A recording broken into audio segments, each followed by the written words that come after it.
కార్తీక్ నా వైపే వస్తున్నాడు. ఏం చేయాలో అర్థం కాలేదు. ఇప్పుడు తనని కలిస్తే కోపంలో తనని ఏమైనా అంటానేమో అని భయంగా ఉంది.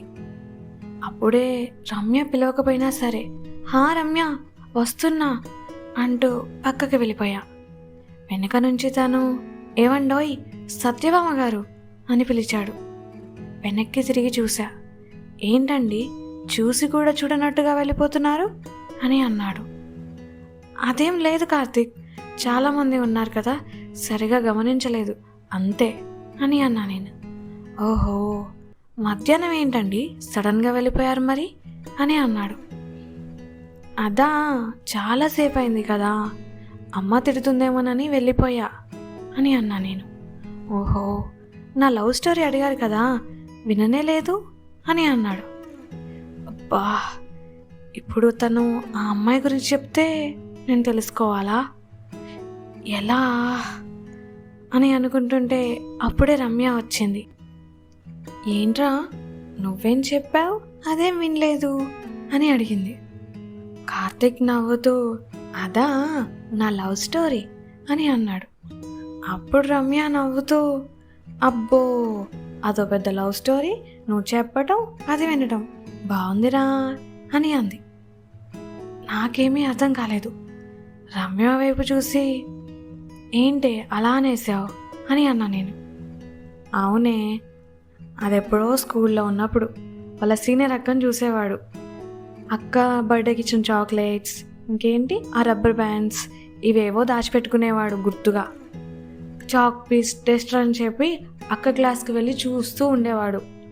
పాపం ఫేర్వెల్లో చెప్దామని పోయాడు, కానీ అక్క మంచిగా చదువుకోరా తమ్ముడు అని హ్యాండ్ ఇచ్చి, అదే షేక్ హ్యాండ్ ఇచ్చి వెళ్ళిపోయింది అని అంది.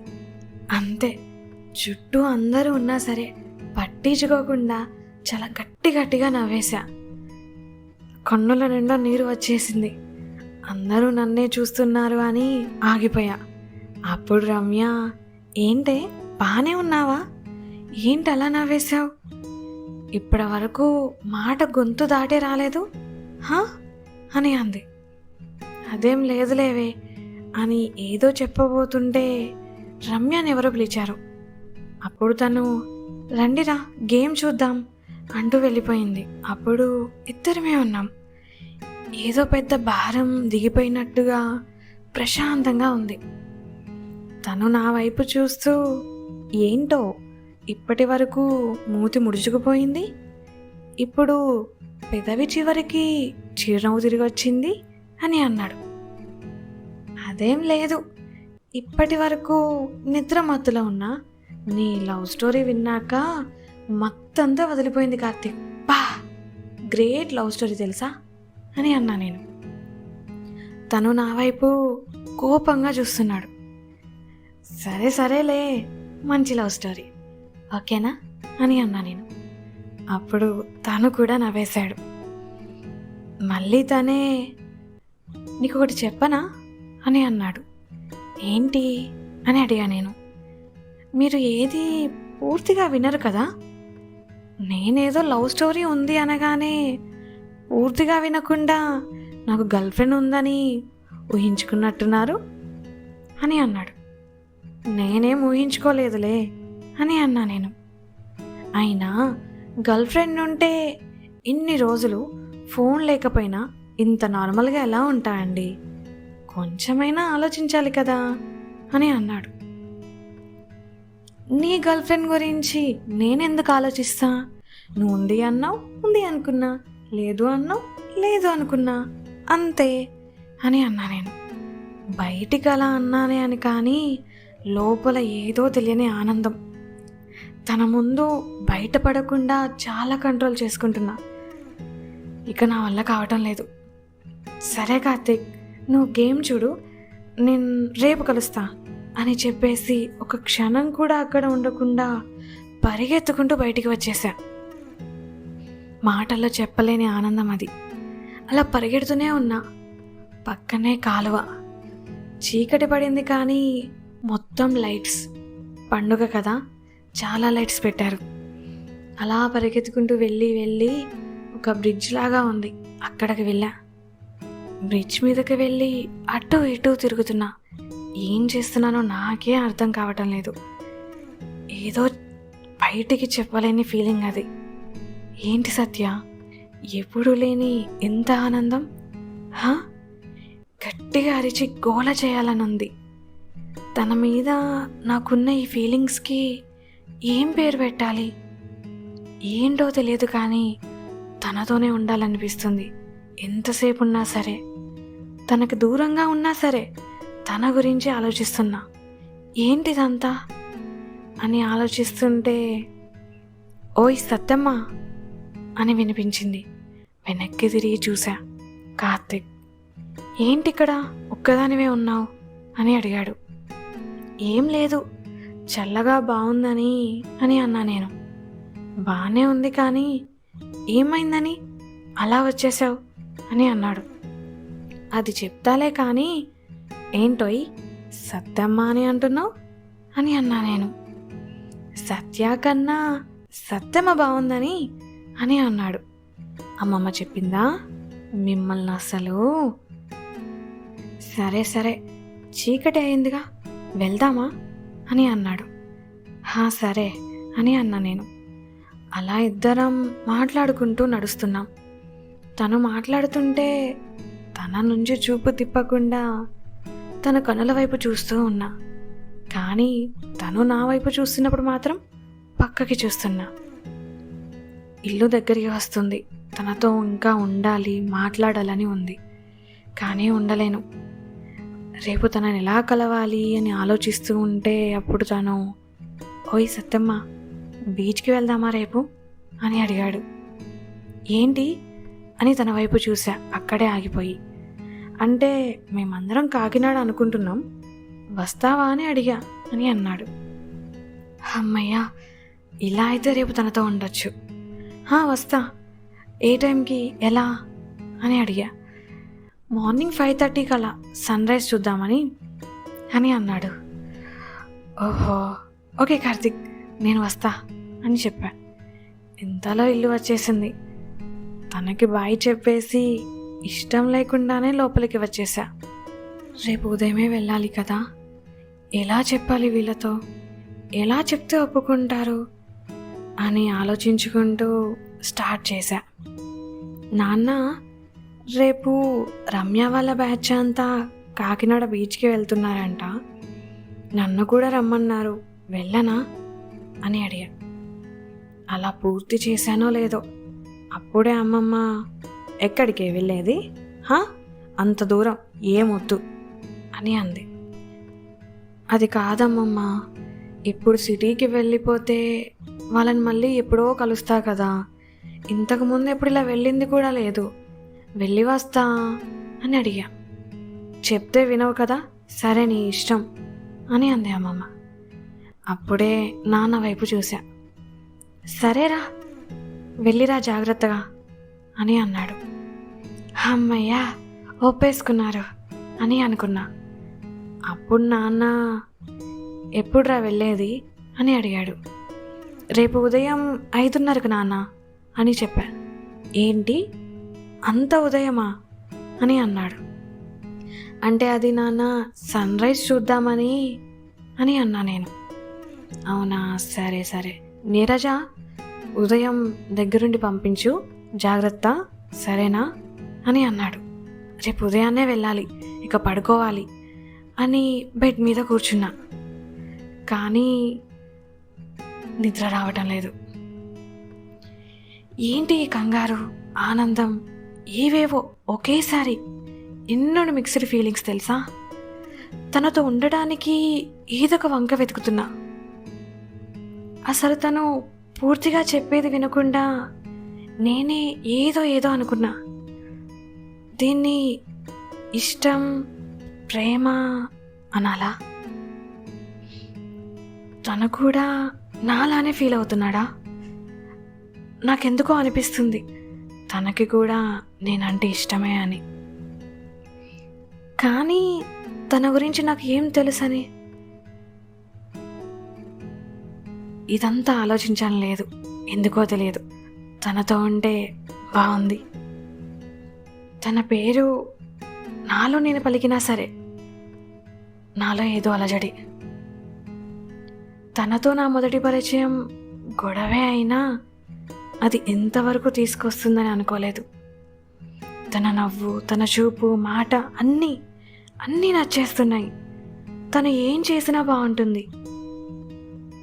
తను తనలానే ఉన్నాడు, కానీ నేనే మారానా? అప్పుడే ఒక డైలాగ్ గుర్తొచ్చింది, అతడు సినిమాలోది. చందమామ ఎప్పుడు అందంగానే ఉంటుంది కానీ చూసే మనలోనే తేడా అని. అలా మళ్ళీ మేము మొదటిగా కలిసిన ఆ గుర్తులన్నీ గుర్తుకొచ్చాయి. మేమిద్దరం తిట్టుకుంది, ఇంకా తను నన్ను లంగా ఓణిలో వర్ణించింది, చెరువుగట్టు దగ్గర ఆటలు, ముగ్గుల పోటీలు అన్నీ అలా కళ్ళ ముందు కదులుతున్నాయి. అసలు ఆ రోజు గుడికి చీర కట్టుకుని వెళ్ళా కదా, తన కోసమే చీర కట్టుకున్నా అని ఎక్కడ అంటాడో అని అలా ఉండాలి, కనపడకూడదు, దూరంగా ఉండాలి, పలకరించకూడదు, ఒకవేళ ఎదురుగా వచ్చినా కానీ అమ్మ కట్టుకోమందనే కట్టుకున్నా అని ఏదో చెప్పాలని ఎన్నో ప్లాన్లు వేశా. ఎంతో కంగారు పడ్డా. కానీ తను అవేమీ అడగకుండా, నన్ను కొంచెం కూడా ఇబ్బంది పెట్టకుండా చాలా నార్మల్గా ఉన్నాడు కదా. అదే తన ప్లేస్లో నేనుండుంటేనా ఎంత అడుగునేదాన్నో. అలా నాలో నేనే నవ్వుకుంటున్నా. టైం చూస్తే ఉదయం 3 అవుతుంది. వామ్మో, టైం ఏంటి ఇలా అయిపోతుంది? ఏంటి ఈ ఆలోచనలు? ఆగవా? దీన్నే ప్రేమంటారా? అయ్యో సత్య, ఇంకేం ఆలోచించకు, పడుకో, ఉదయాన్నే లేవాలి అని బలవంతంగా కళ్ళు మూసుకున్నా. ఉదయం 5కి అలారం మోగింది. ఫాస్ట్గా లేచి ఫ్రెష్ అయ్యి రెడీ అవుతుంటే అమ్మ వచ్చింది. ఓహో, రెడీ కూడా అయిపోయావా? అంతా ఏదో కలలా ఉందే నువ్వు ఇంత ఉదయం లేవటం అని అంది. అమ్మా, మరీ నువ్వు అలా పొగడకు అని అన్నా నేను.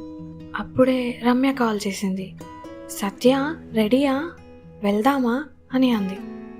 హా రమ్య, నేను రెడీగానే ఉన్నా అని అన్నా నేను. సరే, ఒక 10 మినిట్స్లో వస్తున్నాం, బయటికి రా అని అంది. అమ్మ నేను మాట్లాడుకుంటూ బయటికి వెళ్ళి నిల్చున్నాం. అప్పుడే కార్లో వాళ్ళంతా వచ్చారు. కార్తిక్ డ్రైవ్ చేస్తున్నాడు.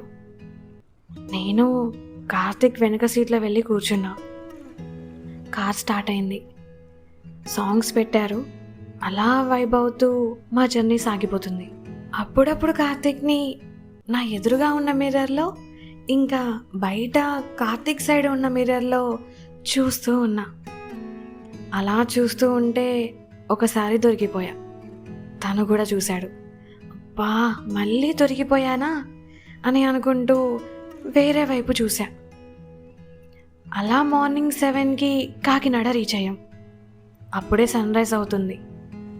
ఇసుకలో కూర్చొని సన్ రైజ్ చూస్తూ మాట్లాడుకున్నాం అందరం. తర్వాత సముద్రంలోకి వెళ్ళి ఆడుకున్నాం. కొంచెం సేపటి తర్వాత కార్తిక్ నా దగ్గరికి వచ్చాడు. రావేమో అనుకున్నా అని అన్నాడు. ఏంటో అమ్మ వాళ్ళు అలా ఒప్పేసుకున్నారు అని అన్నా నేను. ఇద్దరం అలా మాట్లాడుకుంటూ బీచ్లో నడుస్తున్నాం. తను మాట్లాడుతూనే ఉన్నాడు, కానీ నేను తననే చూస్తూ ఉన్నా. చెప్పాలంటే తను నా నేత్రానందం అయిపోయాడు ఇప్పుడు. ఇంతకుముందు మా ఫ్రెండ్స్ అందరూ ఏదేదో అంటుంటే అనుకున్నా, కానీ ఇప్పుడు నేను ఎక్స్పీరియన్స్ చేస్తుంటే తెలుస్తుంది నేత్రానందం అంటే ఏంటో. అలా నడుస్తుంటే తన చెయ్యి నా చేతిని తాకింది. అంతే, వెంటనే వెనక్కి తీసుకున్నా.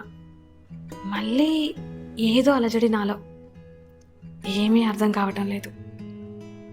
తర్వాత వాళ్ళు తినడానికి ఏమైనా తీసుకొస్తామని వెళ్ళారు. నేను ఒక్కదాన్నే ఇసుకలో కూర్చున్నా. అలా సముద్రం వైపు చూస్తూ కార్తిక్ గురించి ఆలోచిస్తూ ఇసుకలో మా ఇద్దరి పేర్లు రాశా.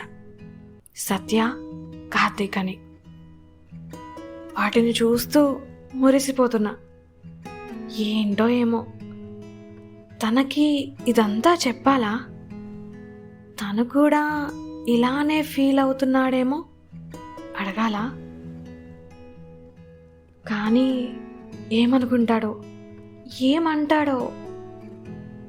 తను ఇలా ఏం ఫీల్ అవ్వకపోతే నవ్వుతాడా, జోక్గా తీసుకుంటాడా? ఇదంతా ఆలోచిస్తుంటే అప్పుడే వీళ్ళంతా వస్తున్నారు. ఫాస్ట్గా మా పేర్లని చెరిపేశా.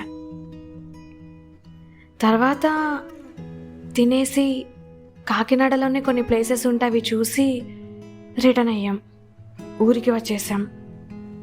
కార్తీక్ నా వైపు చూస్తూ, బాగా అలసిపోయావు కదా, వెళ్ళి రెస్ట్ తీసుకో అని అన్నాడు. కానీ నాకు అక్కడి నుంచి వెళ్ళాలని లేదు. తనకి చెప్పాల్సిన ఎన్నో మాటలు గొంతు దాకా వచ్చి అలా ఆగిపోయినట్టుగా ఉన్నాయి. పెదవి వరకు రావటం లేదు బయటికి పలకడానికి. ధైర్యం చేసి కార్తీక్ అని పిలిచా.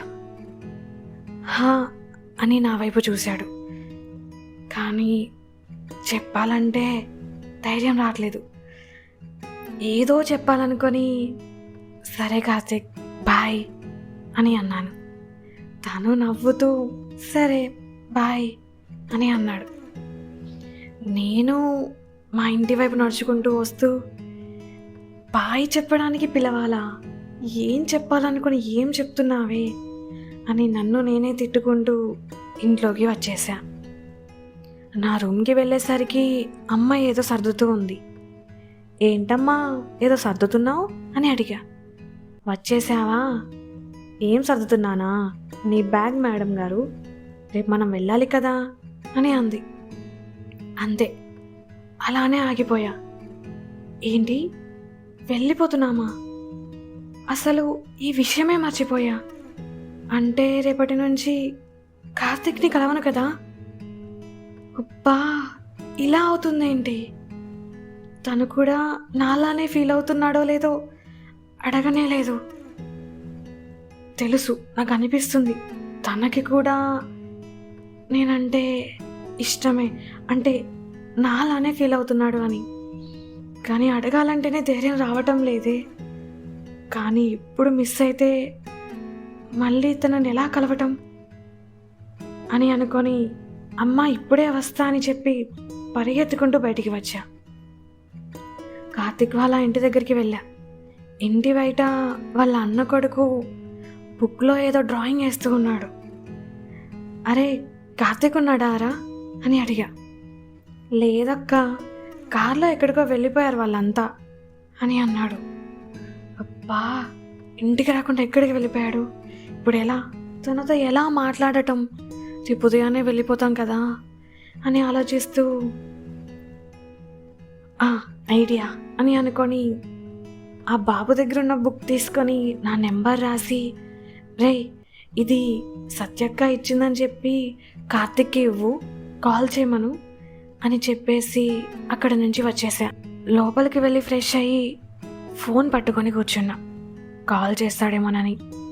చాలాసేపు వెయిట్ చేశా, కానీ కాల్ రాలేదు.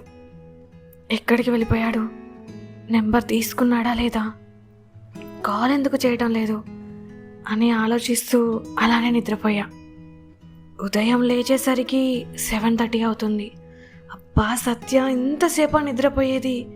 కార్తిక్ కాల్ కూడా చేయలేదు. ఎక్కడున్నాడో ఏంటో, త్వరగా తనని కలవాలి, మళ్ళీ వెళ్ళిపోతాం మనం అని అనుకొని ఫాస్ట్గా ఫ్రెష్ అయ్యి బయటికి వెళ్తుంటే అమ్మ అక్కడే ఉంది. ఎక్కడికే? మనం 1 గంటలో వెళ్ళిపోవాలి అని అంది. ఇప్పుడే అమ్మ, ఇప్పుడే వచ్చేస్తా అని చెప్పి బయటికి వచ్చేసా. కాల్ కూడా చేయలేదు. ఎక్కడికి వెళ్ళిపోయాడు ఈ అబ్బాయి అని అనుకుంటూ కార్తీక్ వాళ్ళ ఇంటి వైపు వెళ్తున్నా. అక్కడ ఒక చెట్టు దగ్గర బయట కార్తీక్ ఇంకా తన ఫ్రెండ్స్ ఉన్నారు. ఇక్కడున్నావా? ఫోన్ కూడా చేయకుండా ఏం చేస్తున్నావు అసలు అని అడుగుదామని ఫాస్ట్గా తన దగ్గరికి వెళ్ళా. ఎలా పిలుద్దామా, అందరూ ఉన్నారని ఆలోచిస్తూ అక్కడే ఆగిపోయా వెనుక. అప్పుడు వాళ్ళ ఫ్రెండ్స్లో ఒకతను కార్తిక్ని అడుగుతున్నాడు, ఏంట్రా ఏం నడుస్తుంది నీకు సత్యాకి మధ్య అని అడిగాడు. అప్పుడు కార్తీక్ ఏం చెప్పుంటాడు, ఇష్టమని చెప్పుంటాడా, లవ్వా కాదా, ఏం జరుగుంటుంది? పాపం సత్య ఎలా చెప్పాలో తెలియక భయపడుతుంటే వీడెవడో కానీ కరెక్ట్ టైంకి అడిగాడు కదా. కానీ ఏం జరుగుంటుంది తర్వాత, ఇదంతా మీరు తెలుసుకోవాలి అంటే నెక్స్ట్ ఎపిసోడ్ వరకు వెయిట్ చేయాల్సిందే. అప్పటి వరకు స్టే ట్యూన్డ్ టు నా ఊహాలోకం.